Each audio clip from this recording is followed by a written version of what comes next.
Good morning, learners. This is Shiv Sevak, and today I am going to start a reading of the poem A Thing of Beauty, written by John Keats. So, before we start reading of the poem, let us have a look some introduction about the poet. So, before we start reading of them, we must know about the poet, historical background of the poet. See, John Keats 1795 to 1821, this is the life span of the poet. ये इनका life span है कि कब इनकी death हुई, कब इनका birth हुआ। सो 1795 में इनका बर्थ हुआ और 1821 में इनकी डेथ हो गई। वो जो ब्रिटिश रोमांटिक पोइट, एक ब्रिटेन यानी कि इंग्लैंड से बिलोंग करते थे, ब्रिटिश रोमांटिक पोइट थे, यानी कि रोमांटिक इंग्लिश लिटरेचर की एक एज होती है। पहले मतलब इंग्लिश लिटरेचर को काफ़ी एजेस में डिवाइड किया गया है, तो romantic period of English literature एक अलग से एज है। उस एज के ये पोइट थे, रोमांटिक एरा के। And although train to be a surgeon, वैसे तो इन्होंने मतलब एक सर्जन बनना चाहते थे और ट्रेनिंग भी ली थी एक सर्जन की। और हम कह सकते हैं कि he wants to be he wanted to be a doctor in specialisation in surgery, ऐसा हम कह सकते हैं। Keats decided to devote himself wholly to poetry, लेकिन बाद में उसका माइंड चेंज हो गया और उन्होंने अपने आप को पूरी तरह से, होली मीन्स कम्प्लीटली, पोइट्री पे ही डिवोट कर दिया, इनके समर्पित कर दिया। यानी कि he had great interest in writing poetry, poetry में उसका बहुत ज़्यादा इंटरेस्ट हो गया। किड्स किड्स सीक्रेट, किड्स की जो एक सीक्रेट है, यानी कि जो उनकी एक इम्पोर्टेंट चीज़ है, यानी कि जो उनकी एक सिक्रेसी है, जो उनके पास एक मेन चीज़ है, सीक्रेट हिज पावर टू स्वे and delight the leaders, delight the readers, readers को, रीडर्स यानी कि जो भी पढ़ने वाले हैं, जो भी उसने क्रिएशंस, जो भी उनके वर्क्स हैं, रचनाएं लिखी हैं किड्स ने, तो उसकी जो पावर है, उसकी स्ट्रेंथ है, जो टू स्वे, स्वे होता है मतलब स्विंग करना, झुलाना, बिल्कुल एक दूसरे से मंत्रमुग्ध कर देना, डिलाइट कर दे, and delight the readers, delight means to make somebody happy, किसी को मतलब खुशी देना। यानी कि जब कोई रीडर किड्स की किसी भी क्रिएशन को, किसी भी वर्क को पढ़ता है, तो अपने आप में बड़ा खुश हो जाता है और बड़ा झूलने लगता है, स्विंग करने लगता है, जिसको हम कह सकते हैं। Lies primarily in his gift for perceiving the world and living his moods and aspirations in terms of language। क्या है कि जो उसकी पार है, कहाँ, पहले तो लाइज मतलब क्या होता है, फिक्सेस, हमें केंद्रित करती है, फिक्स करती है। प्राइमरली अगर हम शुरू में देखें तो in his gift for perceiving the world, क्योंकि उसने जो वर्ल्ड को एक गिफ्ट दिया है, अपने आप में एक पोइट्री का एक गिफ्ट है वर्ल्ड को, क्या है, किड्स का। एंड लिविंग हिज मूड्स, जैसे वो रहे, उसका जो मूड्स कैसे रहे, उसके इंटरेस्ट कैसे रहे लाइफ में, कैसे उन्होंने जिया, एंड एस्पिरेशंस, और क्या कर गुजरने की उसकी ज़िंदगी में चाह थी, कैसे उसके थॉट्स थे, आइडियाज़ थे लाइफ के बारे में, इन टर्म्स ऑफ लैंग्वेज, भाषा की दृष्टिकोण से देखें तो कैसे उनके वो थे, उन्होंने डिस्क्रिप्शन पूरा अच्छी तरह से अपनी क्रिएशंस में, अपने वर्क्स में दिया है। The following is an excerpt from his poem Endymion, और जो हम ये पोएम पढ़ने जा रहे हैं ना, we are going to read the poem a thing of beauty, ये भी क्या है, उनका एक पार्ट है। एक्सेप्ट क्या होता है, पार्ट है। फ्रॉम हिज पोएम, एक पोएम बड़ी लिखी है उसने, एंडेमियन, एंडेमियन पोएम लिखी है, जो एक पोइटिक रोमांस है, यानी कि एक ये रोमांस के सेंस में लिखे हैं, क्योंकि रोमांटिक पीरियड से बिलोंग करते हैं सब, लगभग रोमांटिक चीज़ें ही ज़्यादा लिखी गई इस पीरियड में। पोइटिक रोमांस है, और एक पोइटिक रोमांस क्या होता है, जिसमें खुद पोइट भी इन्वॉल्व होता है। यहाँ भी हम देखेंगे कि पोइट खुद इन्वॉल्व है इसमें, एंडेमियन के रूप में अपने आप को। एक एंडेमियन क्या है, एक सेफर्ड है, जिसको हम वैसे गडरिया बोलते हैं अपनी लैंग्वेज में, but in England Endymion means a shepherd is respected a lot, बहुत ज़्यादा रिस्पेक्ट दी जाती है वहाँ तो उसको।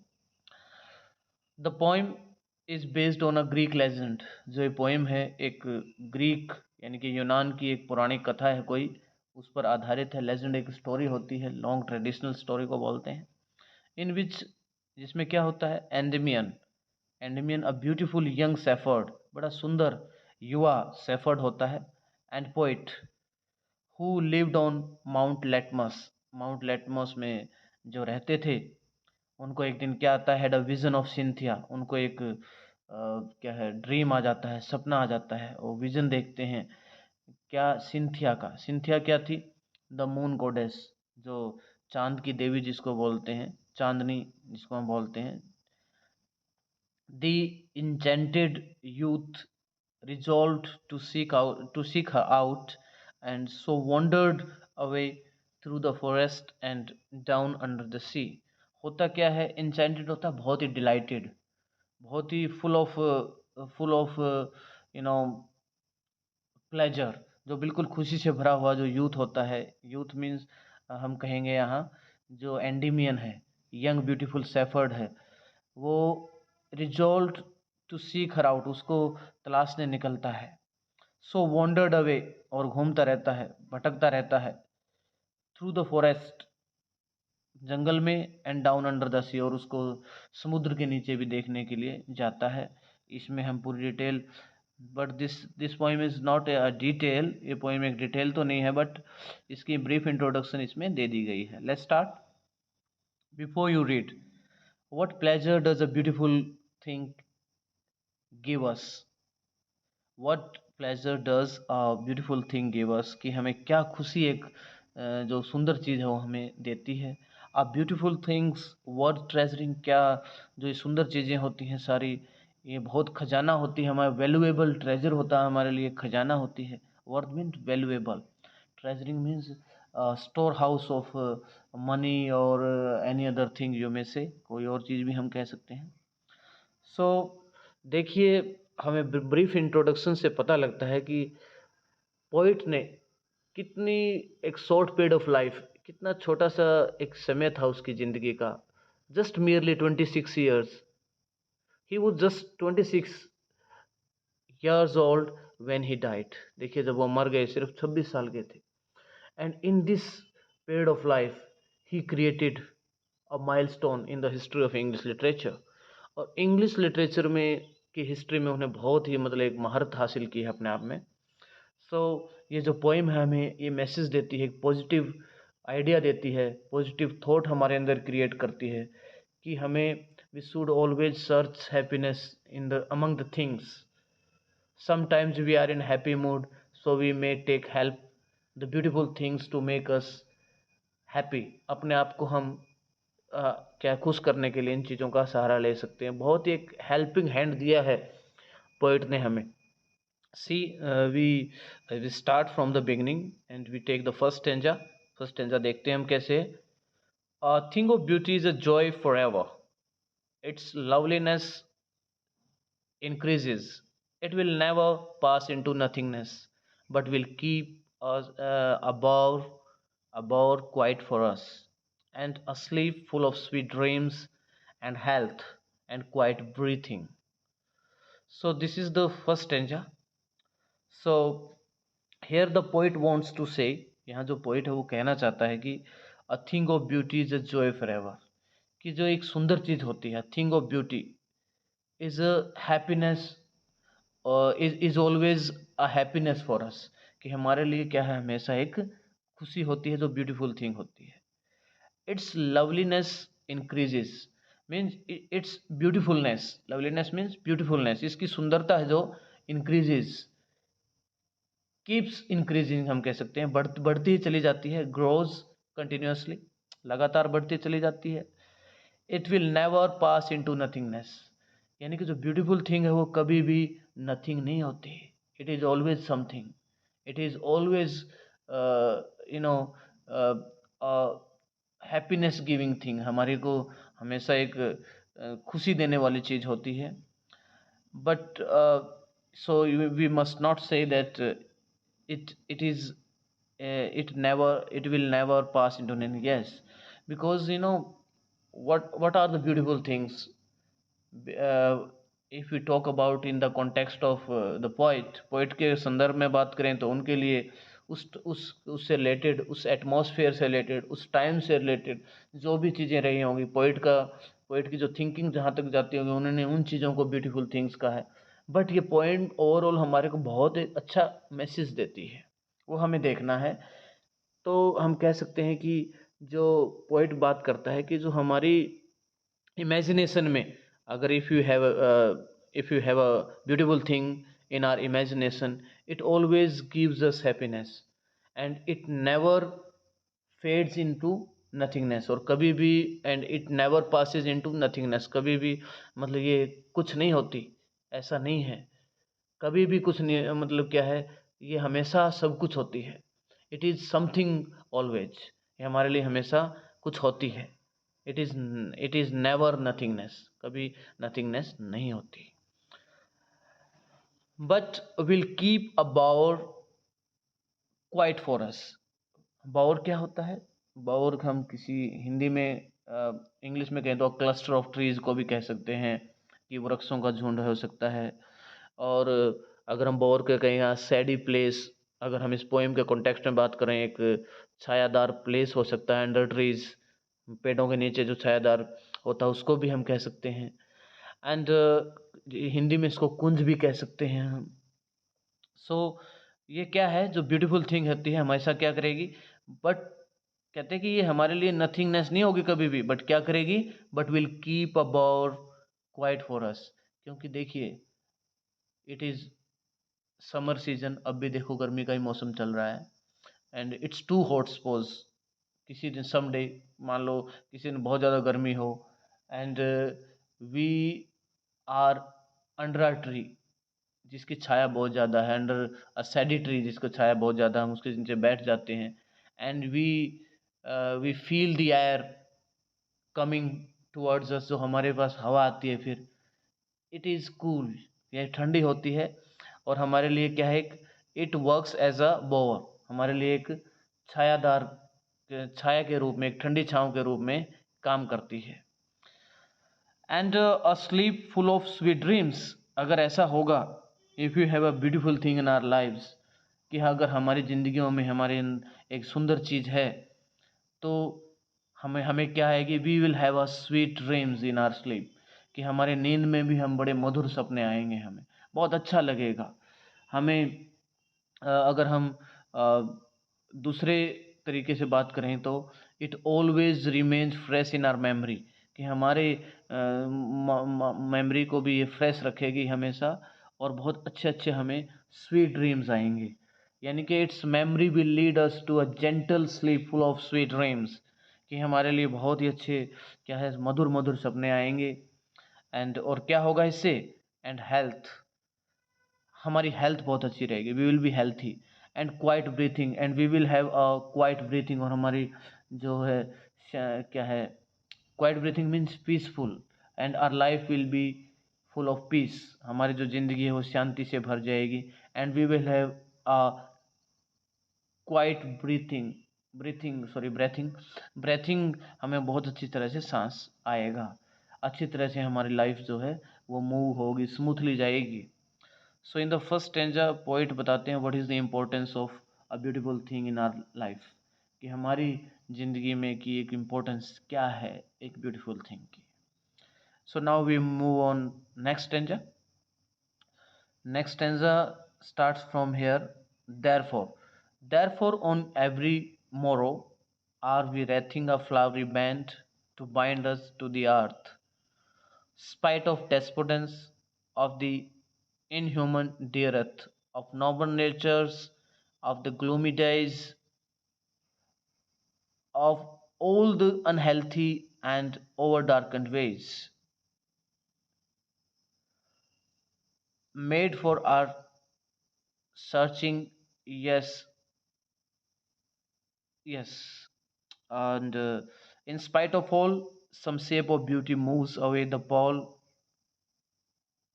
from our dark spirits. So this is second stanza.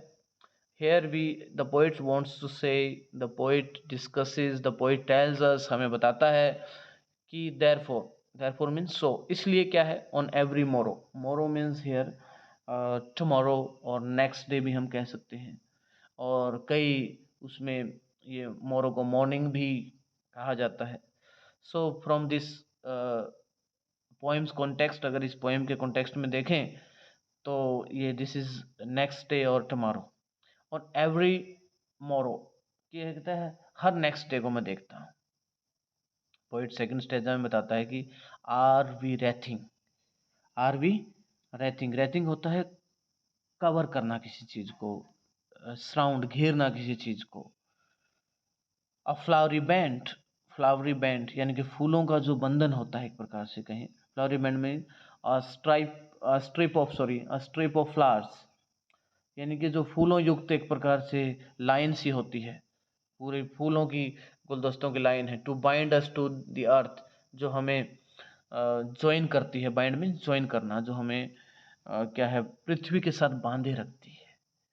कि हर मॉर्निंग को, हर नेक्स्ट डे, हर टुमारो यानी कि हर कल में हम देखते हैं कि जो ब्यूटीफुल थिंग्स हैं वो हमें क्या है, फ्लावरी बैंड होता है, जैसे अर्थ के साथ हमें बांध रहा है, हमें जोड़ रहा है, हमें कनेक्ट कर रहा है। यानी कि हमें यहाँ फ्लावरी बैंड मीन्स हेयर कि स्ट्रिप ऑफ फ्लावर्स की जो फूलों की वो होती है एक लाइन सी, हमें डोर बांधे रखती है। Spite of despotence is not a beautiful thing. This is the thing of hopelessness. ये निराशा भरी चीज़ है। डेस्पोडेंस का जो मीनिंग होता है वो होता है लॉस ऑफ होप, जब हम आशा का त्याग कर देते हैं, यानी कि हम निराश हो जाते हैं, ठीक है ना, होपलेस हो जाते हैं। क्या क्या हो जाते हैं? होपलेस, लॉस ऑफ होप भी कह सकते हैं और होपलेस भी हम इसको कह सकते हैं। कि जब हम निराश होते हैं फिर भी हमें ये क्या कर सकती है, बाइंड रखती है, कनेक्ट करती है, हमें अर्थ के साथ जोड़े रखती है, हमें हमारी जो है ग्राउंड के साथ, जमीन के साथ हमें बांधे रखती है।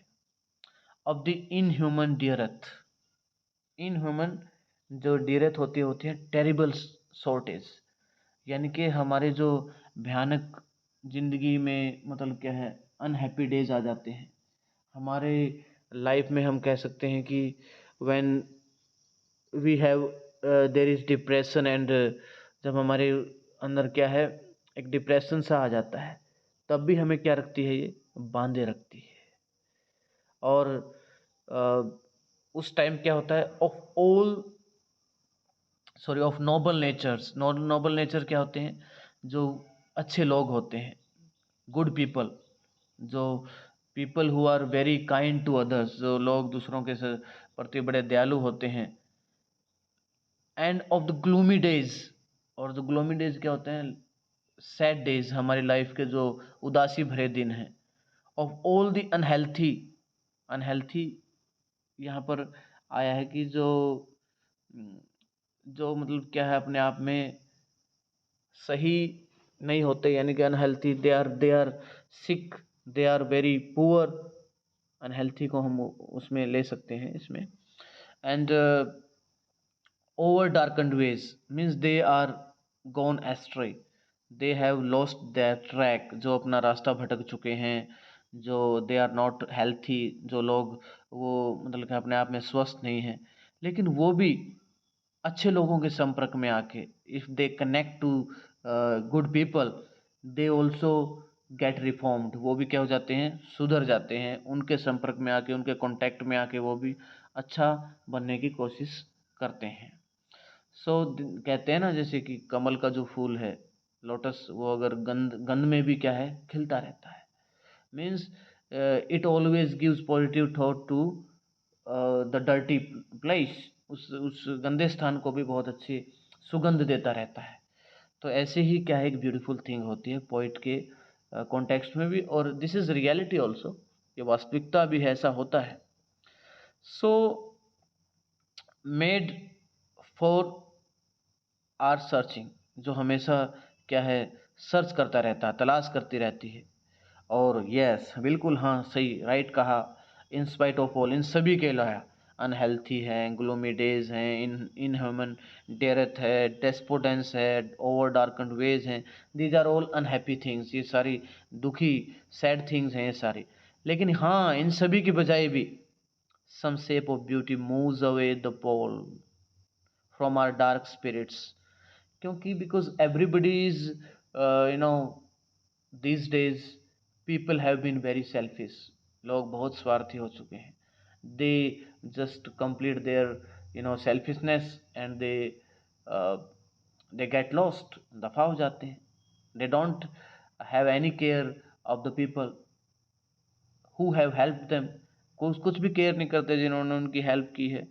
सो क्या है इन इन चीज़ों में भी क्या है, if we change the track of our mind and if we move towards the beautiful thing जो हमारे माइंड में, जो हमारी इमेजिनेशन में होती है, अगर हम उसकी तरह अपना जो ट्रैक करते हैं तो फिर भी क्या है, some shape of beauty moves away the pall. उससे क्या है, ये सुंदरता है वो बिल्कुल क्या है हमारे को, मतलब क्या है इन सब चीज़ों से. पोल क्या होता है, पोल मतलब कफिन को बोलते हैं वैसे, पोल बैरर जो कि डेथ पर आते हैं, यानी कि मतलब क्या, ये भी एक क्या है सिंबल ऑफ अनहैप्पी थिंग है. ये सारी चीज़ें हटा देती है फ्रॉम आर डार्क स्पिरिट्स, यानी कि जो हमारे अंदर गंदे विचार भरे होते हैं हमारी आत्मा में, our mind is full of bad thoughts, ये सारे उसको हटा देती है. कौन, सम शेप ऑफ ब्यूटी. कुछ सुंदर चीज़ का आकार ही हम इन चीज़ों को दूर ले जाता है. अब पोइट क्या है, नेक्स्ट स्टेंजा में मूव करते हैं. पोइट बताता है कि क्या क्या वो ब्यूटीफुल थिंग्स हैं. Such the sun, the moon, trees old and young, sprouting a shady boon, and for simple sheep, and such are daffodils with a green world they live in, and clear rills that for themselves a cooling covert make against the hot season. The mid forest break, rich with a sprinkling of fair musk rose blossoms. So this is next stanza, and here we see the poet tells us about the beautiful things according to the poet from the context of the atmosphere of England. England का जो atmosphere है, poet बताता है कि ये चीज़ें हमेशा, no this is reality also. I have personally felt many times when I am in an a happy mood and I look at the star, I look at the moon, I feel happiness. मुझे भी मतलब बड़ी खुशी होती है. ये बिल्कुल एक अपने आप में आजमाई हुई बात है. सो क्या है, सच द सन, हम सन को देखें, मून को देखें, जितनी भी नेचुरल थिंग्स हैं, ट्रीज ओल्ड एंड यंग, जितने भी छोटे बड़े पेड़ हैं, स्प्राउटिंग ए शेडी बून. बून क्या होता है, एक ब्लेसिंग को बोलते हैं, बून वरदान. एक जो छायादार जो पेड़ है होता है, जिनकी छोटी छोटी कलियाँ निकल रही होती है, प्रोड्यूसिंग अ शेडी बून, जो ये ट्री छोटे बड़े होते हैं, ये भी क्या है ब्यूटीफुल थिंग्स हैं. जो छोटी टहनियाँ निकलती हैं वो भी क्या है ब्यूटीफुल थिंग्स है according two point. For simple ship, जो ये बिल्कुल इनोसेंट शिप होते हैं, भोले भाले, जो ये वैसे तो क्या है एक एनिमल है, बट ये जो यूरोपियन कंट्रीज़ में है, शिप को बड़ा इनोसेंट माना जाता है और बहुत ब्यूटीफुल थिंग के अंदर कंसिडर किया जाता है. एंड सच आर डैफोडिल्स, सारे जो भी ये क्या हैं, जो पेड़ हैं, एनिमल्स हैं, बर्ड्स हैं, ये सब क्या हैं, किस में आते हैं, ब्यूटीफुल थिंग्स में आते हैं. और पोइट अपने आप में बड़ा क्या है खुश होता है कि ये सारी चीज़ें जो हैं वो किस में कंसिडर करता है, ब्यूटीफुल थिंग में कंसिडर करता है. तो ये सारी चीज़ें हमेशा हमें क्या देती हैं, खुशी देती हैं. With the green world they live in, जो भी ग्रीन वर्ल्ड है, यानी कि जो फॉरेस्ट है, जंगल हैं, जब हम कभी जाते हैं, सपोज करो हम एडवेंचर कैंप में जाते हैं and we have a look in the green world, जो भी हरा भरा पेड़ होते हैं और होते हैं, they always give us happiness, हमेशा हमें खुशी देती हैं सारी चीज़ें. क्लियर रिल्स, रिल्स होती हैं मीन्स रिवर्स, स्मॉल रिवर्स जो होती हैं, जो छोटी छोटी नदियाँ, स्मॉल स्ट्रीम्स, वो भी नदी में हम नहाते हैं, देखते हैं, बड़ा अच्छा लगता है. That for themselves a cooling covert, हमारे लिए एक प्रकार से क्या बनाती हैं, हमारे लिए एक बहुत ही कूलिंग ठंडा. कोवर्ट क्या होता है, एरिया ऑफ थिक बुशेस जो होता है, उसमें से हवा जैसे आती है, हमें बड़ी ठंडी ठंडी सी लगती है. और बड़ा, जहाँ पर कोवर्ट हम उसको भी कह सकते हैं area of thick low bushes, मतलब यानी कि जो घनी, जहाँ पर छोटी छोटी झाड़ियाँ सी होती हैं, ट्रीज होते हैं, अमंग विच एनिमल्स हाइड, जहाँ पर क्या है जो पशु वगैरह हैं वो छिप जाते हैं. वो भी एक प्रकार से अगेंस्ट द हॉट सीजन, जब गर्मी का मौसम आता है वो अपने आप को छिपा लेते हैं. एंड दे गेट कूलनेस, और उनको बड़ा ठंडापन महसूस होता है, एंड दे गेट रिलैक्स्ड, और वो बड़े रिलैक्स महसूस होता है उनको। So this is also a beautiful thing for them, ये उनके लिए एक बहुत अच्छी खुशी की बात है। द मिड फॉरेस्ट ब्रेक, जो यानी कि जो मिड फॉरेस्ट होता है, यानी कि जो जंगल के बिल्कुल बीच में एक प्रकार से ब्रेक क्या होती हैं, एक जो दलदली झाड़ियाँ होती हैं जिसको बोलते हैं, मार्सी लैंड भी बोल सकते हैं और फर्न्स भी बोल सकते हैं, इसके FERNS, मार्जी लैंड भी बोल सकते हैं, सॉरी मार्सी लैंड, और फर्न्स भी बोल सकते हैं, FERNS, उनको बोल सकते हैं दलदली झाड़ियाँ, जहाँ मतलब पेड़ पौधे भी होते हैं और बहुत दलदली ज़मीन होती है जहाँ पर। तो वो भी क्या है, एक पोइट के अकॉर्डिंग वो भी क्या है, एक ब्यूटीफुल थिंग है। Rich with the sprinkling of fair musk rose blooms, जहाँ पर जो वाइट कलर के जो क्या होते हैं, गुलाब के फूल होते हैं ना, जो खिलते हैं, और उनका जो छिड़काव से महक महक आती है, उनकी फ्रेगरेंस आती है, that is also a beautiful thing according to the poet. Poet के अनुसार वो भी क्या है, ब्यूटीफुल थिंग है। And we move on next stanza. And such too is the grandeur of the dooms, and we have imagined for the mighty dead all lovely tales that we have heard or read, an endless fountain of immortal drink pouring unto us from the heavens brink।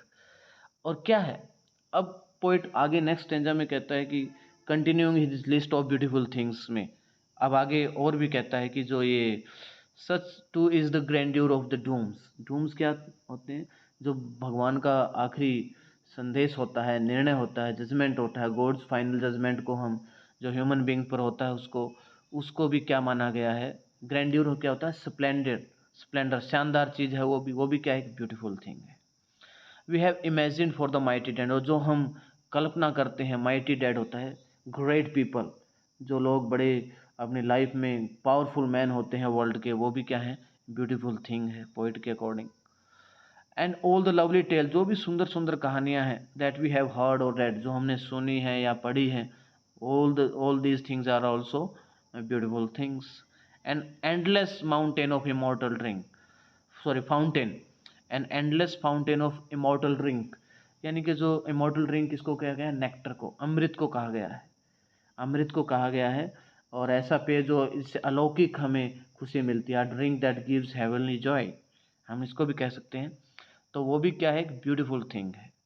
Powering unto us from the heaven's brink, brink होता है as किनारा, कि स्वर्ग के जो किनारे से हमारे पास आता है इमॉर्टल ड्रिंक, वो भी हमारे लिए क्या है, एक प्रकार से ब्यूटीफुल थिंग है। So here the poet has discussed that how we can be happy, हम कैसे खुश रह सकते हैं। The poet has really has given us great idea to be happy, कि कैसे हम खुश रहें, how we may be happy. तो हमें इससे बहुत अच्छा एक we have to learn a lesson, हमें शिक्षा लेनी है, that at his young age the poet has given such a great message and we must have in our lives, जो हमें अपनी ज़िंदगी में रखना है। तो देखिए पोइट के अकॉर्डिंग ये ब्यूटीफुल थिंग्स थी। वैसे भी हमेशा we must always be positive, हमें हमेशा पॉजिटिव रहना चाहिए, तभी हम खुश रह सकते हैं। और लिटरेचर तो वैसे भी, literature is the mirror of society, कि एक समाज, साहित्य समाज का दर्पण होता है। और ये पोएम तो हमें बहुत कुछ अच्छा मैसेज देती है, हमें सीखना चाहिए इससे, कि पोइट कितने अच्छे वर्ड्स में हमें एक बहुत बड़ा मैसेज देने जा रहा है। थैंक यू वेरी मच, आपने इस पोएम को बड़े अच्छी तरह से एंजॉय किया, मेरे साथ कनेक्ट होकर इसको रीड किया, और I hope that you will really enjoy when you will really read this poem by heart. Thank you very much.